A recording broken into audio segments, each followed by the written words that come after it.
आज हम एक अत्यंत गंभीर गूढ़ विषय पे बात करने जा रहे हैं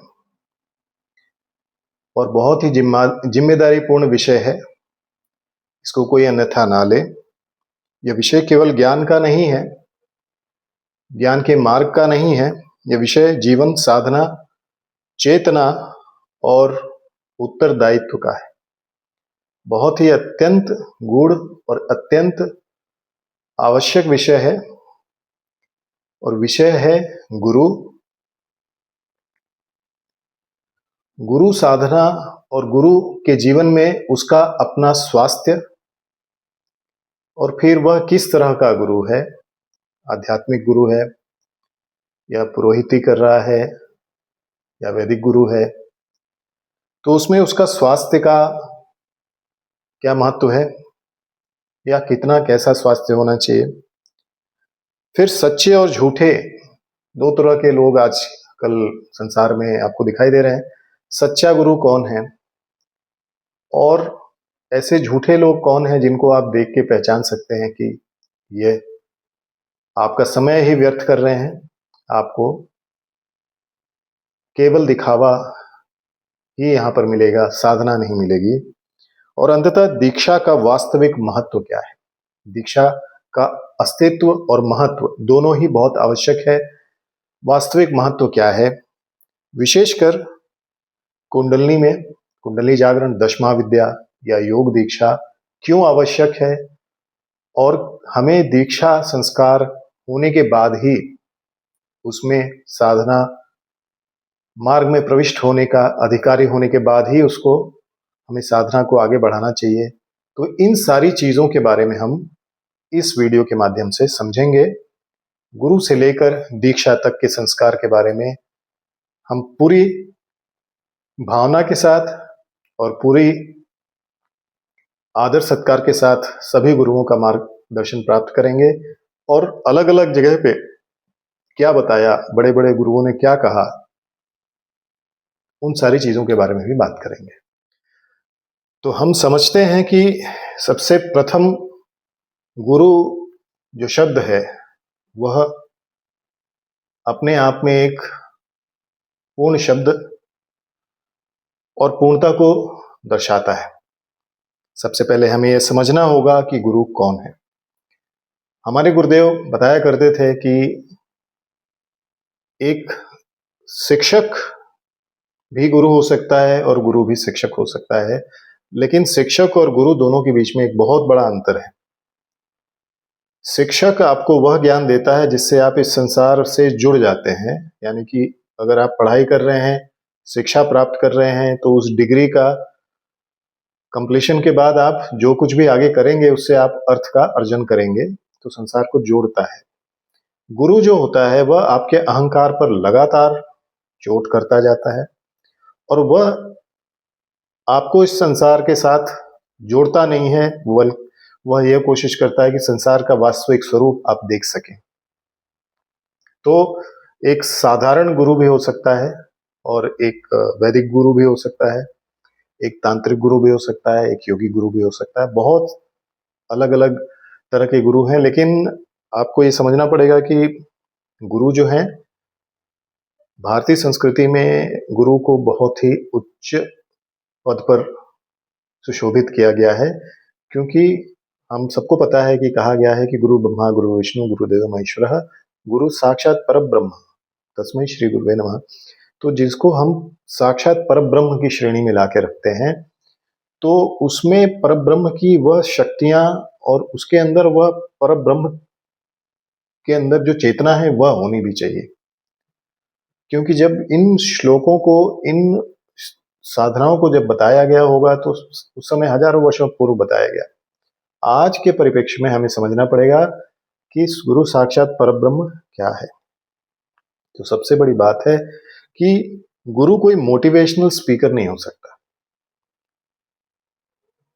आप बहुत अच्छा बोलते हैं, बहुत अच्छी इंग्लिश है आपकी, बहुत अच्छी हिंदी है आपकी, और आप एक मोटिवेशनल स्पीकर बन जाते हैं, तो आप गुरु की संज्ञा आपको नहीं दिया जा सकता, क्योंकि इसमें आप कहीं पर भी आध्यात्मिक रूप से किसी को भी प्रभावित नहीं कर पाते।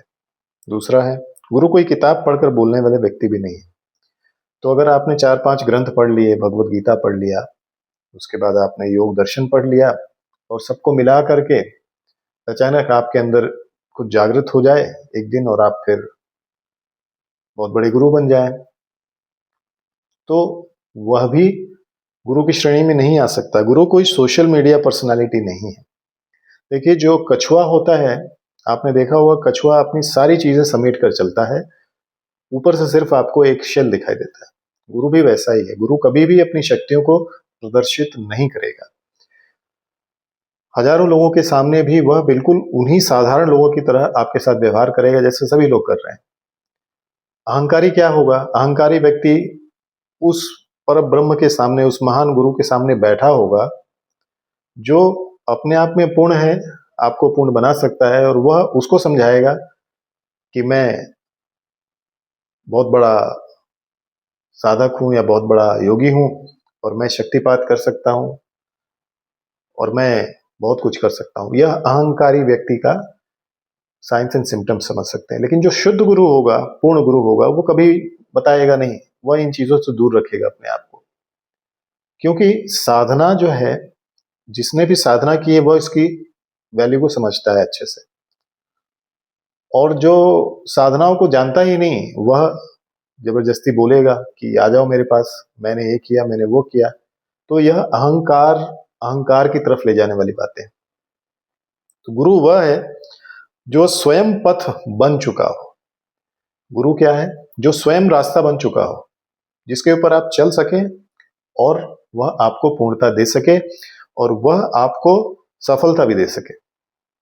जो स्वयं असफल है, जो सुबह शाम दवाइयों पर ही आश्रित है, ऐसा नहीं है कि बीमारी नहीं होना चाहिए, हो सकता है, लेकिन अगर आप गुरु हैं और आप में इतनी शक्ति है तो आप अपने आप को क्यों नहीं ठीक कर लेते? आप अपने कर्मों को, आप दूसरे को कर्मों को न्यून करने की बात करते हैं, क्लेशों को खत्म करने की बात करते हैं, तो आप अपने अंदर क्यों नहीं कर रहे हैं उस चीज को? या तो आप ब्रह्म रूप में हैं, महान संत हैं, या तो आप दिखावा कर रहे हैं। महान संत तो कुछ ही लोग हैं, सब जानते हैं, बहुत कम लोग हैं आज, लेकिन दिखावा करने वाले बहुत लोग हैं। स्वयं पथ, क्योंकि ऐसा भी होता है कि गुरु किसी की पीड़ा को हरने के लिए उसके दुख को अपने ऊपर ले लेता है और फिर वह दिखाई देगा कि उसको बहुत बीमारियां हैं, लेकिन वह ऐसी स्थिति अगर होती है तो उसका असर गुरु पर नहीं होता। वह अपने मतलब चेतना में हमेशा लीन रहता है, उसको फर्क नहीं पड़ता है। लेकिन अगर वह ढोंगी होगा तो क्या होगा? वो 24 घंटा आपको दिखाएगा कि मैं ये नहीं कर सकता, नहीं तो मेरा ये कम हो जाएगा। भाई, आप पर ब्रह्म हो तो आप में तो अथाह शक्ति है, क्या ठीक नहीं कर सकते आप? तो शास्त्र क्या कहते हैं? गुरु ब्रह्मा गुरु विष्णु गुरुदेवो महेश्वरा गुरु साक्षात परब्रह्म तस्मै श्री गुरु नमः। तो हमेशा इस बात को ध्यान रखिए कि जब आप गुरु की बात करते हैं और जो स्वयं साक्षात परब्रह्म है, तो उसको आपकी, मेरी या हम जैसे हजारों करोड़ों लोगों की आवश्यकता ही नहीं है। वह अपने आप में पूर्ण है और उस पूर्णता को वह आपके साथ बांटता है। साधनाओं के माध्यम से बांटता है, दीक्षाओं के माध्यम से बांटता है, और वह बीज आप में लगाता है और उस बीज को खाद पानी आप देंगे, और जैसे जैसे वह पौधा पेड़ का रूप लेता है तो उससे जो फल आते हैं उससे हजारों करोड़ों और लोगों को मार्गदर्शन मिलता है। तो इसलिए गुरु के अंदर अहंकार नहीं होना चाहिए। अगर वो ये कहे कि मैं ये कर सकता हूं, वो कर सकता हूं, देखिए सबसे बड़ा संसार में गुरु कौन है? योग सूत्र भी ये कहता है कि ईश्वर, भगवान शिव, उससे बड़ा तो कुछ है नहीं। तो गुरु के अंदर जो शक्ति है सृजन करने की, पालन करने की और संहार करने की, जो कि पर ब्रह्म के अंदर जो शक्ति है, वह शक्तियां संतुलित होनी चाहिए। जो भी व्यवस्था हो, बाहर जो भी अवस्था हो, उसके बाद वो शक्तियां अंदर आने के बाद संतुलित हो जानी चाहिए। तो योग में गुरु का अर्थ है जो आपके प्राण, चित्त और चेतना को सही दिशा में स्थापित कर दे, वही सच्चा गुरु। तो सच्चा गुरु खोजने से भी मिलता है, और कई बार सच्चा गुरु आपके पास बैठा होता है और आप उसको नहीं पहचान पाते। जैसा मैंने कहा कि उसका पूरा जीवन कछुए की तरह होता है। वह नहीं बताता है कि मेरे अंदर ये है या नहीं है, और हो सकता है आप उससे पूछें तो वो बोले कि मुझे नहीं पता, क्योंकि जब तक वह आपके अंदर पात्र नहीं देख लेगा, आपकी पात्रता नहीं देख लेगा, वह अपनी उस शक्ति को आपको क्यों देगा? आप देखिए कि आपके पास बहुत अच्छी क्वालिटी का कोई बीज है और जो ज़मीन है, वही पात्रता है। उसमें अगर पात्रता होगी तब बीज उगेगा, नहीं तो नहीं उगेगा। अब आप बंजर भूमि हो और ज़बरदस्ती आप चाहो, लड़ो सबसे कि नहीं मुझे सिखा दो, मुझे करा दो, मैं ये हूँ, कोई फ़ायदा नहीं है। क्योंकि सच्चा गुरु दिखावा नहीं करेगा, वो हेलीकॉप्टर में बैठ के आएगा, तामझाम करेगा, नहीं, उसको आवश्यकता नहीं है। हजारों शिष्यों के बजाय एक शिष्य भी है जो सच्चे मन से साधना कर रहा है, उसके लिए वही तपस्या है और उसके लिए वही पूर्णता है। तो हमने अभी देखा कि गुरु कौन है, यह हमने समझा। तो अब समझते हैं कि सच्चे गुरु की पहचान क्या है। अब हमने जब देख लिया गुरु कौन है, गुरु का अपना जीवन कैसा होना चाहिए, साधारण, असाधारण, साधनात्मक, तो सच्चे गुरु की पहचान क्या है? सच्चा गुरु बहुत अधिक नहीं बोलता, यानी कि गंभीरता रहेगी उसमें, जबरदस्ती किसी के साथ बैठ के मस्ती मजाक नहीं कर सकता। साधनात्मक जीवन होने के चलते, उसका जीवन साधनात्मक होने के चलते वह अंदर से हमेशा साधना कर रहा होगा, तो आपके साथ गंभीरता से ही आपके साथ व्यवहार कर सकता है। और हो सकता है कि उसकी गंभीरता आपको लगे कि बहुत ही हठी है। अपने बारे में वह कभी भी प्रचार प्रसार नहीं करेगा। आप उसको बोलेंगे, गुरु भी बोलेंगे, बोलेगा नहीं। अपने बारे में कुछ भी नहीं सुनना चाहेगा। दूसरा, स्वयं को सिद्ध घोषित कभी नहीं करता। जो सच्चा गुरु होता है अपने आप को सिद्ध कभी बोलेगा ही नहीं, क्योंकि जिस आपको पता है कि जैसे ही किसी ने कहा कि मैं सिद्ध पुरुष हूं, तो वहां पर मेला लग जाता है। और जो साधक होता है, जो सच्चा गुरु होता है, उसके लिए साधना सबसे ज्यादा महत्वपूर्ण है। तो वो कभी कहेगा नहीं कि वह सिद्ध है, और वो ये नहीं चाहेगा कि ये जो मेला लगता है उसके चलते उसकी साधना रुक जाए।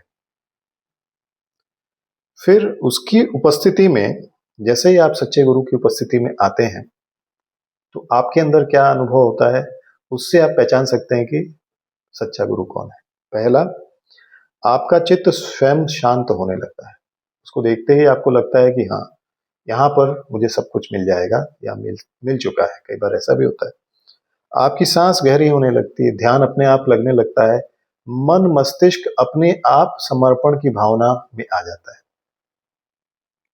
ये किसी के प्रति भी आ सकता है, लेकिन जैसे ही आपको अपना गुरु मिलेगा तो आपको लगेगा कि नहीं, इसी की तलाश थी और यहीं तक मुझे आना था। सच्चा गुरु आपको अपने ऊपर निर्भर नहीं बनाता। मतलब वो ये नहीं कहता कि मैं हूं, मैं जो कहूंगा उसी हिसाब से करना है जीवन में, नहीं तो आगे तुम कुछ नहीं कर सकते। वह आपको आत्मनिर्भर बना देता है। आपको जो भी साधनाएं सिखाता है, जो कुछ भी सिखाता है, उससे वह आपको ही आत्मनिर्भर बना रहा है। उन साधनाओं से गुरु को कोई फायदा नहीं हो रहा है। गुरु आपको जो भी दीक्षा देगा या साधनाएं सिखाएगा, उसके प्रति जो भी आप दक्षिणा देंगे, उसका मोल आप उस ज्ञान के साथ नहीं लगा सकते जो आपको मिलता है उसके बदले। क्योंकि ये तो एनर्जी है, एक ऊर्जा है, कि गुरु ने कोई ऊर्जा आपको दी तो उसके बदले में आपको ऊर्जा ही देनी है। वैसे तो उस ऊर्जा एनर्जी एक्सचेंज को हमने एक फिक्स करने की कोशिश की कि हाँ इतना होना चाहिए, उतना होना चाहिए, लेकिन शास्त्र ये कहते हैं कि शरीर, मन और आत्मा सभी से मिलकर के गुरु के प्रति अगर आप पूरी तरह से समर्पित हो जाएं, तो भी आप उस ऊर्जा को पूर्ण नहीं कर सकते जो गुरु आपको देता है। तो कभी भी ये मन में प्रश्न नहीं उठना चाहिए कि एनर्जी एक्सचेंज क्यों, कितना, कैसा है। फिर अगला प्रश्न ये आता है कि सच्चा गुरु हमें समझ में आ गया, जिसके जीवन में हमेशा सुबह से लेकर शाम तक केवल साधना है, साधना की बात करता है, अनुशासन की बात करता है, कठोर है और केवल साधना से मतलब है उसको, बाकी चीजों से मतलब नहीं। हो सकता है ऐसे लोगों के बहुत ज्यादा चाहने वाले मित्र ना हो, क्योंकि वो खुद वैसे उनका जीवन है, तो लोग पसंद ही क्यों करेंगे। कठिनाई कौन चाहता है जीवन में। तो झूठ में जो झूठे गुरु हैं वो कौन हो सकते हैं। तो झूठा गुरु कौन होगा? जो चमत्कार के पीछे भागेगा, चमत्कार दिखाएगा और लोगों को आकर्षित करेगा, तो वहां तो झूठ है ही है। झूठे मार्गदर्शक जो होते हैं वो डर बैठाते हैं आपके अंदर। अगर आप ये नहीं करोगे तो आपके ऊपर ये देवी देवता रुष्ट हो जाएंगे, क्रोधित हो जाएंगे, आप ये कर लो नहीं तो आपका विनाश हो जाएगा, डर बिठाते हैं। झूठे लोग जल्दी सिद्धि का लालच देते हैं। कुछ लोग ऐसे होते हैं ऑनलाइन आपको सिद्धियां मतलब पैकेज में बांटते हैं आजकल। सिद्धियां अवरोधक हैं, सिद्धियों के पीछे तो भागना ही नहीं है, योग कहता है। और जो बिना तैयारी किए कुंडलनी जागरण की बात करते हैं, मतलब आप उनको बस पैसा भेज दो और उसके बाद ऑनलाइन आप बैठ जाओ कहीं पर भी और सीधे आपकी दीक्षा हो जाएगी। मतलब दीक्षा के संस्कार, पंचक्रिया, साधना, तैयारी कुछ नहीं, वो स्वयं पर ब्रह्म के ऊपर है, तो वो कुछ भी करा सकते हैं। तो ऐसे लोगों के साथ हमें दूरी बना के रखनी चाहिए, क्योंकि ऐसे गुरु से हमारा आध्यात्मिक पतन निश्चित है। आज आपके पास पैसा हो सकता है, आज आपके पास सब कुछ हो सकता है, लेकिन जिस दिन आप जाएंगे संसार से, आपके साथ कुछ नहीं जाएगा, कुछ भी नहीं जाने वाला। जो आप आज पहने हुए हैं, जिस गाड़ी में घूम रहे हैं, जहां जो भी, कुछ नहीं जाने वाला। आपके कर्म आपके साथ जाएंगे। तो आप अपने जीवन काल में किसी सच्चे गुरु का मार्गदर्शन प्राप्त कीजिए और उसके बताए मार्ग पर चलिए। क्योंकि अगर आप इस बार भूल जाते हैं, पता नहीं कितने जन्मों से आप भटक रहे हैं, लेकिन इस बार भी अगर भूल जाते हैं तो पता नहीं कब मिलेगा ये मौका। तो अब समझते हैं कि सच्चे गुरु की पहचान क्या है। अब हमने जब देख लिया गुरु कौन है, गुरु का अपना जीवन कैसा होना चाहिए, साधारण, असाधारण, साधनात्मक, तो सच्चे गुरु की पहचान क्या है? सच्चा गुरु बहुत अधिक नहीं बोलता, यानी कि गंभीरता रहेगी उसमें, जबरदस्ती किसी के साथ बैठ के मस्ती मजाक नहीं कर सकता। साधनात्मक जीवन होने के चलते, उसका जीवन साधनात्मक होने के चलते वह अंदर से हमेशा साधना कर रहा होगा, तो आपके साथ गंभीरता से ही आपके साथ व्यवहार कर सकता है। और हो सकता है कि उसकी गंभीरता आपको लगे कि बहुत ही हठी है। अपने बारे में वह कभी भी प्रचार प्रसार नहीं करेगा। आप उसको बोलेंगे, गुरु भी बोलेंगे, बोलेगा नहीं। अपने बारे में कुछ भी नहीं सुनना चाहेगा। दूसरा, स्वयं को सिद्ध घोषित कभी नहीं करता। जो सच्चा गुरु होता है अपने आप को सिद्ध कभी बोलेगा ही नहीं, क्योंकि जिस आपको पता है कि जैसे ही किसी ने कहा कि मैं सिद्ध पुरुष हूं, तो वहां पर मेला लग जाता है। और जो साधक होता है, जो सच्चा गुरु होता है, उसके लिए साधना सबसे ज्यादा महत्वपूर्ण है। तो वो कभी कहेगा नहीं कि वह सिद्ध है, और वो ये नहीं चाहेगा कि ये जो मेला लगता है उसके चलते उसकी साधना रुक जाए। फिर उसकी उपस्थिति में, जैसे ही आप सच्चे गुरु की उपस्थिति में आते हैं, तो आपके अंदर क्या अनुभव होता है, उससे आप पहचान सकते हैं कि सच्चा गुरु कौन है। पहला, आपका चित्त स्वयं शांत होने लगता है। उसको देखते ही आपको लगता है कि हाँ, यहाँ पर मुझे सब कुछ मिल जाएगा या मिल चुका है। कई बार ऐसा भी होता है। आपकी सांस गहरी होने लगती है, ध्यान अपने आप लगने लगता है, मन मस्तिष्क अपने आप समर्पण की भावना में आ जाता है। ये किसी के प्रति भी आ सकता है, लेकिन जैसे ही आपको अपना गुरु मिलेगा तो आपको लगेगा कि नहीं, इसी की तलाश थी और यहीं तक मुझे आना था। सच्चा गुरु आपको अपने ऊपर निर्भर नहीं बनाता। मतलब वो ये नहीं कहता कि मैं हूं, मैं जो कहूंगा उसी हिसाब से करना है जीवन में, नहीं तो आगे तुम कुछ नहीं कर सकते। वह आपको आत्मनिर्भर बना देता है। आपको जो भी साधनाएं सिखाता है, जो कुछ भी सिखाता है, उससे वह आपको ही आत्मनिर्भर बना रहा है। उन साधनाओं से गुरु को कोई फायदा नहीं हो रहा है। गुरु आपको जो भी दीक्षा देगा या साधनाएं सिखाएगा, उसके प्रति जो भी आप दक्षिणा देंगे, उसका मोल आप उस ज्ञान के साथ नहीं लगा सकते जो आपको मिलता है उसके बदले। क्योंकि ये तो एनर्जी है, एक ऊर्जा है कि गुरु ने कोई ऊर्जा आपको दी तो उसके बदले में आपको ऊर्जा ही देनी है। वैसे तो उस ऊर्जा एनर्जी एक्सचेंज को हमने एक फिक्स करने की कोशिश की कि हाँ इतना होना चाहिए, उतना होना चाहिए, लेकिन शास्त्र ये कहते हैं कि शरीर, मन और आत्मा सभी से मिल करके गुरु के प्रति अगर आप पूरी तरह से समर्पित हो जाएं तो भी आप उस ऊर्जा को पूर्ण नहीं कर सकते जो गुरु आपको देता है। तो कभी भी ये मन में प्रश्न नहीं उठना चाहिए कि एनर्जी एक्सचेंज क्यों, कितना, कैसा है। फिर अगला प्रश्न ये आता है कि सच्चा गुरु हमें समझ में आ गया, जिसकी जीवन में हमेशा सुबह से लेकर शाम तक केवल साधना है, साधना की बात करता है, अनुशासन की बात करता है, कठोर है और केवल साधना से मतलब है उसको, बाकी चीजों से मतलब नहीं। हो सकता है ऐसे लोगों के बहुत ज्यादा चाहने वाले मित्र ना हो, क्योंकि वो खुद वैसे उनका जीवन है, तो लोग पसंद ही क्यों करेंगे। कठिनाई कौन चाहता है जीवन में। तो झूठ में जो झूठे गुरु हैं वो कौन हो सकते हैं। तो झूठा गुरु कौन होगा? जो चमत्कार के पीछे भागेगा, चमत्कार दिखाएगा और लोगों को आकर्षित करेगा, तो वहां तो झूठ है ही है। झूठे मार्गदर्शक जो होते हैं वो डर बैठाते हैं आपके अंदर। अगर आप ये नहीं करोगे तो आपके ऊपर ये देवी देवता रुष्ट हो जाएंगे, क्रोधित हो जाएंगे, आप ये कर लो नहीं तो आपका विनाश हो जाएगा, डर बिठाते हैं। झूठे लोग जल्दी सिद्धि का लालच देते हैं। कुछ लोग ऐसे होते हैं ऑनलाइन आपको सिद्धियां मतलब पैकेज में बांटते हैं। आजकल सिद्धियां अवरोधक हैं, सिद्धियों के पीछे तो भागना ही नहीं है, योग कहता है। और जो बिना तैयारी किए कुंडलनी जागरण की बात करते हैं, मतलब आप उनको बस पैसा भेज दो और उसके बाद ऑनलाइन आप बैठ जाओ कहीं पर भी और सीधे आपकी दीक्षा हो जाएगी। मतलब दीक्षा के संस्कार, पंचक्रिया, साधना, तैयारी कुछ नहीं, वो स्वयं परब्रह्म के ऊपर है, तो वो कुछ भी करा सकते हैं।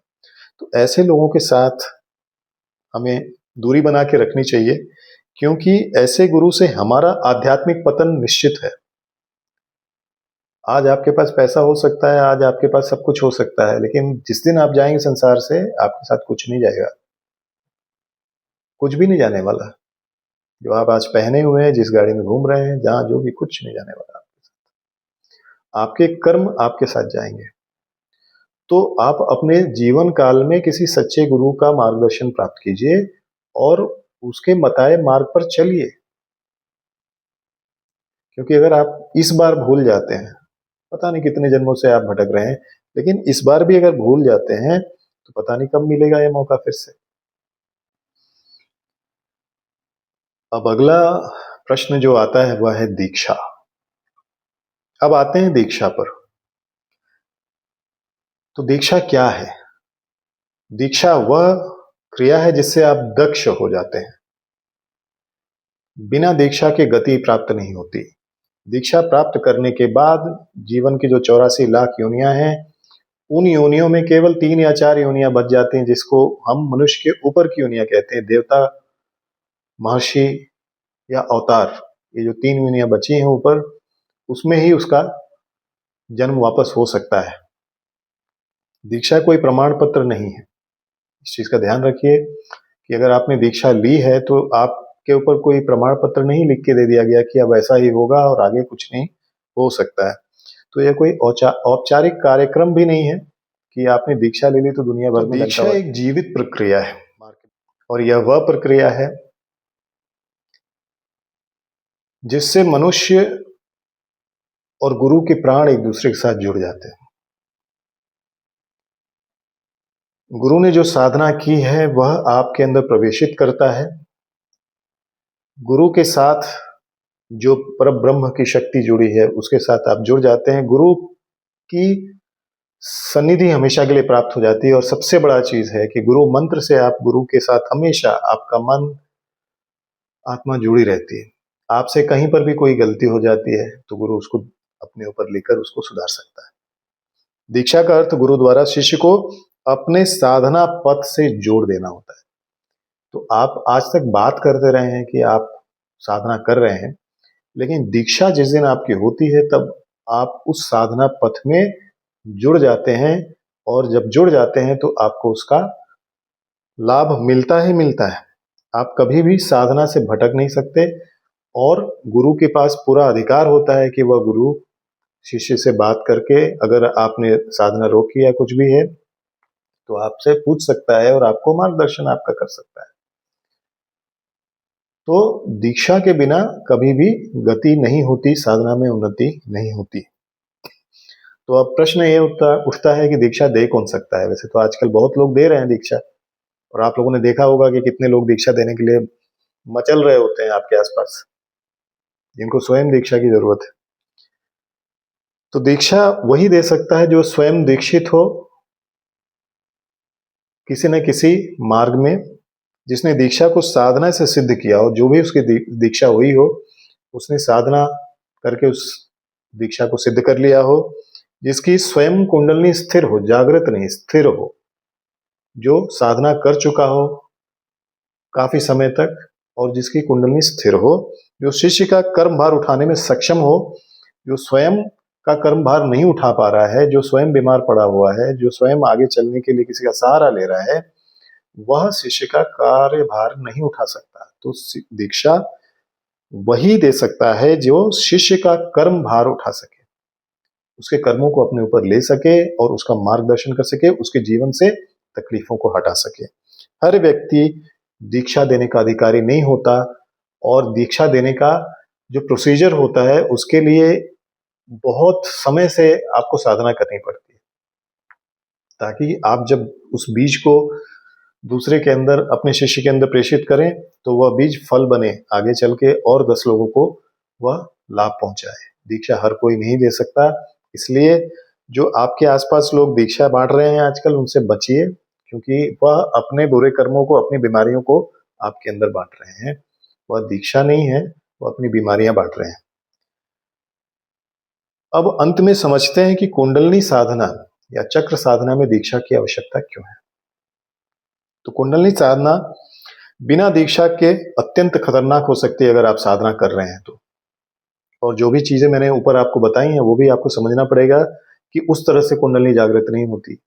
उसके लिए प्राणायाम, आसन, बंद मुद्राएं करने के बाद, विशेष प्राणायाम करने के बाद, विशेष ध्यान मार्ग करने के बाद, शिव विद्या साधना करने के बाद, शिव विद्या मार्ग में प्रवृत्त होने के बाद, दीक्षित होने के बाद ही आप आगे साधना कर सकते हैं। नहीं तो यह ऊर्जा बहुत ही खतरनाक हो सकती है। अगर जागृत हो जाए तो आप, ऐसी ऐसी बीमारियां हो सकती हैं कि उसको संसार का कोई डॉक्टर समझ भी नहीं पाएगा, क्योंकि कुंडलनी ऊर्जा आपकी मनोवैज्ञानिक संरचना को बदल देती है। बिना गुरु के यह संरचना असंतुलित हो सकती है, इम्बैलेंस का स्टेट आ सकता है, क्योंकि आपके शारीरिक मानसिक दोनों ही लेवल्स को बैलेंस किया जाता है, और बैलेंस करने के बाद फिर आपको आगे बढ़ाया जाता है। तो इसलिए कुंडलनी साधना में दीक्षा का आवश्यकता बहुत ज्यादा है। अब गुरु दीक्षा के माध्यम से क्या क्या चीजें होती हैं। पहले नाड़ियों को शुद्ध किया जाता है, चक्रों को क्रमबद्ध रूप से जागृत किया जाता है, ऊर्जा को नियंत्रित किया जाता है। तो यहाँ हमेशा याद रखिए कि जब भी आप दीक्षा प्राप्त करना चाहते हैं तो उसके लिए अपने शरीर को, अपने मन को मानसिक रूप से तैयार करना आवश्यक है।